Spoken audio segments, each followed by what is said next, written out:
Hi guys, welcome back to another episode of BB Essentials. Today you notice there's a new gentleman in the video.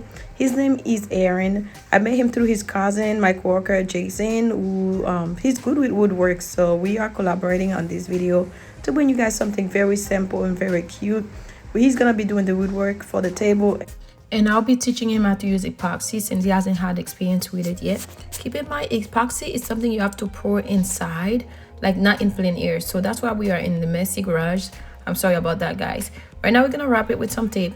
And keep in mind, I'm gonna also put some links down below for you guys to see everything that I use. You will be able to find it yourself. So keep in mind to look for the links below. And also don't forget to subscribe to my Instagram, BB Essentials 1. And then if you have any questions or concerns, just shoot us an email. We will respond to them.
Now that we are done with the tabletop, guys, I want to say I apologize in advance because I couldn't salvage the video where we took the time to make the table and put the woods together. But as you can see right now, Aaron's preparing the woods for the table. Then you're gonna see me sanding down the table because I couldn't salvage the video. Stay with me, okay?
Thank you guys for watching the video. Please don't forget to subscribe. Thank you, Aaron, for collaborating with me in this video. This means a lot. Your woodwork is very cute and we did great together. So until next time, guys, bye bye.